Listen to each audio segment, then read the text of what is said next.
इस वक्त देश बहुत गंभीर संकट से गुजर रहा है।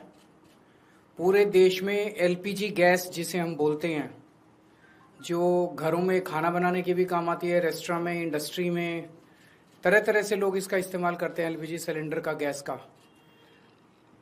इसकी देश में भारी किल्लत हो गई है और उसका कारण है कि पूरे देश में जितनी डेली प्रोडक्शन होती है उसकी 50% प्रोडक्शन कम हो रही है, 50% प्रोडक्शन कम हो रही है। ये कैसे, मैं आपको थोड़ा समझाता हूँ। हमारे देश में जितनी एलपीजी की खपत है उसका 60% इंपोर्ट होता है और उस 60% इंपोर्ट का 90% स्ट्रेट ऑफ हर्मुज से आता है। और स्ट्रेट ऑफ हर्मुज अब इंडिया में जितना आता था इंडिया के लिए बंद हो गया, तो 90% इंपोर्ट्स कम हो गए हैं।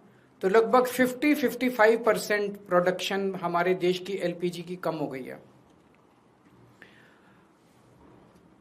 इसका सबसे ज्यादा खामियाजा इस वक्त इमीडिएटली रेस्टोरेंट्स और होटल बर्दाश्त कर रहे हैं। सरकार ने आदेश जारी किया है कि रेस्टोरेंट और होटल्स को एलपीजी गैस मुहैया नहीं कराई जाएगी। रेस्टोरेंट्स एंड होटल्स एलपीजी की स्टॉक नहीं रख सकते, वो उसको स्टोर करके नहीं रख सकते क्योंकि सेफ्टी कंसर्न्स होते हैं। तो जितने एलपीजी सिलेंडर उनको रोज चाहिए होते हैं उतनी डेली की डेली उनको सप्लाई की जाती है। तो अब एकदम से अगर एलपीजी बंद हो गई तो उनके पास तो 2 दिन का भी स्टॉक नहीं है, 1 दिन का भी स्टॉक नहीं है। इसकी वजह से अब मुंबई में 20% होटल और रेस्टोरेंट बंद हो चुके हैं और लगभग अगले 2 दिन के अंदर 50% रेस्टोरेंट और होटल बंद होने जा रहे हैं।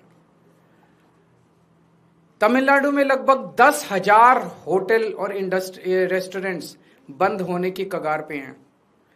पंजाब और दिल्ली एनसीआर में हजारों होटल और रेस्टोरेंट्स आने वाले कुछ दिनों के अंदर बंद होने जा रहे हैं। और ये पीक वेडिंग सीजन है, शादियों का सीजन है। तो मुझे लगता है अगर ये जारी रहा तो बहुत सारे लोगों को शादियां पोस्टपोन करनी पड़ेंगी। और इसी तरह की कहानियां बेंगलोर, हैदराबाद, पश्चिम बंगाल, छत्तीसगढ़, हरियाणा, बिहार, सब जगह से आ रही हैं। मोरबी जो गुजरात में है, जिसको कि टाइल इंडस्ट्री का एक तरह से कैपिटल माना गया है, वहां पे 650 इंडस्ट्रीज हैं। उनमें से 170 इंडस्ट्री बंद हो चुकी है और 1 लाख लोग बेरोजगार हो चुके हैं। पूरे देश में इससे 1 करोड़ से ज्यादा लोगों के एकदम से बेरोजगार हो जाने की आशंका है। और इतने बड़े स्तर पे अगर लोग बेरोजगार हो गए तो क्या स्थिति होगी, हम सोच सकते हैं। और पिछले दिनों में सरकार ने कॉमर्शियल भी और डोमेस्टिक भी दोनों एलपीजी के दाम काफी ज्यादा बढ़ा दिए हैं। जो सरकार ने बढ़ाए वो तो अलग है, लेकिन अब मार्केट में जम के ब्लैक हो रही है एलपीजी की चारों तरफ। हमें यह समझना पड़ेगा ये क्यों हो रहा है। ये हो रहा है क्योंकि इजराइल और अमेरिका ने ईरान के ऊपर हमला किया है। स्ट्रेट ऑफ हर्मुज जो है वहां से दुनिया का काफी ज्यादा तेल और गैस जो है उसका आवागमन होता है। ईरान ने स्ट्रेट ऑफ हर्मुज पे कब्जा किया हुआ है और ईरान ने कहा है कि जो उनके फ्रेंडली देश हैं केवल उन्हीं को वहां से अपनी शिप्स ले जाने लाने का अधिकार होगा। तो जैसे रशिया, चाइना, केवल उनके शिप्स को अलाउ किया जा रहा है। इंडिया ने सबसे बड़ी, प्रधानमंत्री मोदी जी ने सबसे बड़ी गलती जो की है वो ये है, किसी भी युद्ध के अंदर जब हमारा कोई स्टेक ही नहीं है, हमें किसी भी पक्ष का साथ नहीं देना चाहिए था, हमें न्यूट्रल रहना चाहिए था। नॉन अलाइंड पॉलिसी भारत की विदेश नीति पिछले 75 साल से चली आ रही थी, जिसको प्रधानमंत्री ने चंद दिनों के अंदर डिमोलिश कर दिया। वो जाके सीधे इजराइल और अमेरिका के साथ खड़े हो गए, ईरान के खिलाफ खड़े हो गए। युद्ध शुरू होने के 1 दिन पहले उन्हें इजराइल जाने की क्या जरूरत थी? युद्ध शुरू होने के 1 दिन पहले उन्होंने नेतन्याहू को झप्पी पाने की क्या जरूरत थी? ये करके उन्होंने पूरे देश को संकट के अंदर डाल दिया है। और वो ऐसा क्यों कर रहे हैं ये हमारी समझ के परे है। आज तक भारत ने कभी भी अंतर्राष्ट्रीय स्तर के ऊपर ना इस साइड का पक्ष लिया ना उस साइड का पक्ष लिया।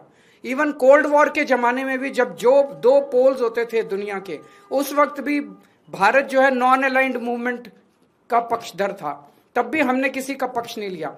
अभी प्रधानमंत्री जी ने सीधे सीधे अमेरिका के और इजराइल के पक्ष में अपना वो रखा और हमने ईरान जो हमारा पुराना दोस्त था, जिसके साथ हमारा काफी वो था, उसको हमने अपना दुश्मन बना लिया। पिछले कुछ दिनों में, पिछले कुछ महीनों में, पिछले 1 साल से हम देख रहे हैं किस तरह से प्रधानमंत्री मोदी जी सीधे सीधे, ऐसा लगता है मेरे को ये शब्द इस्तेमाल करते हुए बेहद शर्म महसूस हो रही है, प्रधानमंत्री मोदी जी ट्रंप के गुलाम बने हुए हैं। 140 करोड़ लोगों के इस महान देश को प्रधानमंत्री मोदी जी ने अमेरिका की कॉलोनी बना दिया। अमेरिका, हम देखते हैं जब अंग्रेज आए थे, अंग्रेजों ने भारत पे क्यों कब्जा कर लिया? अंग्रेजों ने भारत पे कब्जा किया था क्योंकि उस वक्त हमारे देश के अंदर शासन करने वाले जितने राजा थे वो कमजोर थे, उनको ब्लैकमेल किया जा सकता था, उनको खरीदा जा सकता था, उन पे अटैक करके अंग्रेजों ने कब्जा कर लिया। आज अमेरिका ने हमारे देश पे कब्जा कर लिया है क्योंकि एक तरह से हमारे देश का प्रधानमंत्री कमजोर है, उसको ब्लैकमेल किया जा रहा है। प्रधानमंत्री को किस वजह से ब्लैकमेल किया जा रहा है? एक एक देशवासी का खून खौल रहा है इस टाइम।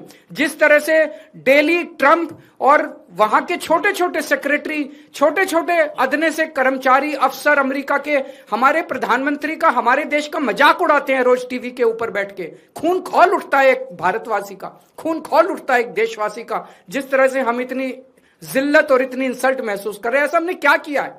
हमारा यही कसूर है कि हमारा प्रधानमंत्री एक कमजोर आदमी है।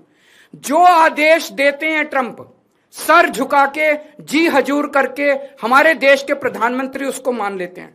ट्रंप ने कहा अपनी कॉटन ड्यूटी, जो अमेरिका से कॉटन आएगी उस पर ड्यूटी 0 करो। प्रधानमंत्री ने कहा जी हजूर, करते हैं, और कर दी। भारत के सैकड़ों लाखों किसान इसकी वजह से बर्बाद हो गए, लेकिन उन्होंने ट्रंप की सुनी। ट्रंप ने कहा रशिया से ऑयल खरीदना बंद करो, मोदी जी ने कहा जी हजूर, करते हैं। रशिया से ऑयल खरीदना बंद कर दिया। 8 लाख करोड़ रुपए का सालाना नुकसान हुआ इसकी वजह से देश को, 8 लाख करोड़ रुपए का। क्यों किया? ट्रंप ने कहा जितना सामान तुम भेजोगे उस पर 18% ड्यूटी लगेगी, और जो अमेरिका से सामान इंडिया आएगा उस पर 0% ड्यूटी लगेगी। मोदी जी ने कहा जी हजूर, करते हैं, और उन्होंने कर दिया। देश के कितने कर्मचारी बेरोजगार हो गए, कितनी इंडस्ट्री बंद हो गई, लाखों करोड़ों किसानों का नुकसान हो गया। और अब उन्होंने इस युद्ध के अंदर ट्रंप का और इजराइल का साथ दिया है।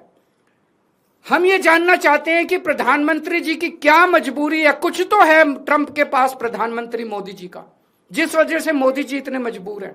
ट्रंप खुलेआम कह रहा है मेरे पास मोदी जी के कुछ ऐसे राज हैं जिनको अगर मैं पब्लिक कर दूं तो मोदी जी का करियर खराब हो जाएगा। अगर मोदी जी को लगता है कि कुछ ऐसी शर्मनाक बातें हैं ट्रंप के पास जिनको पब्लिक में आने से उन्हें नुकसान होगा, वो इस्तीफा दे दें, पर देश के साथ खिलवाड़ ना करें। कोई और बच जाएगा प्रधानमंत्री। अगर उन्हें अपने जो उनके सीक्रेट्स हैं ट्रंप के पास, उसके पब्लिक होने से डर लगता है, वो इस्तीफा दे दें, पर देश को बर्बाद ना करें। 1947 में हमारा देश आजाद हुआ, उस वक्त हमारा देश इकोनॉमिकली और कई चीजों में बहुत कमजोर था। इसके बावजूद पूरी दुनिया में भारत की एक इज्जत थी, पूरी दुनिया के अंदर भारत का सम्मान होता था। 1971 में जब सीधे सीधे अमेरिका ने धमकी दी थी इंदिरा गांधी जी को, तत्कालीन प्रधानमंत्री को, कि अगर तुमने पाकिस्तान पे हमला किया तो अमेरिका भारत पे हमला कर देगा, इंदिरा गांधी ने अमेरिका की एक नहीं सुनी। हमने पाकिस्तान पे हमला करके बांग्लादेश को आजाद कराया। वो एक जमाना था जब भारत चौड़ा होकर पूरी दुनिया के अंदर चल। आज हमारे देश के प्रधानमंत्री मोदी जी ने भारत का सर झुका दिया है पूरी दुनिया के अंदर। हम चाहते हैं कि ये पॉलिसी, फॉरेन पॉलिसी इस तरह की ना की जाए, हमें अमेरिका का गुलाम ना बनाया जाए, ट्रंप के सामने नतमस्तक ना हुआ जाए, और देश की विदेश नीति हमारे भारत के क्या इंटरेस्ट्स हैं उसके हिसाब से बननी चाहिए, ना कि प्रधानमंत्री जी की मजबूरियों और कमजोरियों की गुलाम होनी चाहिए।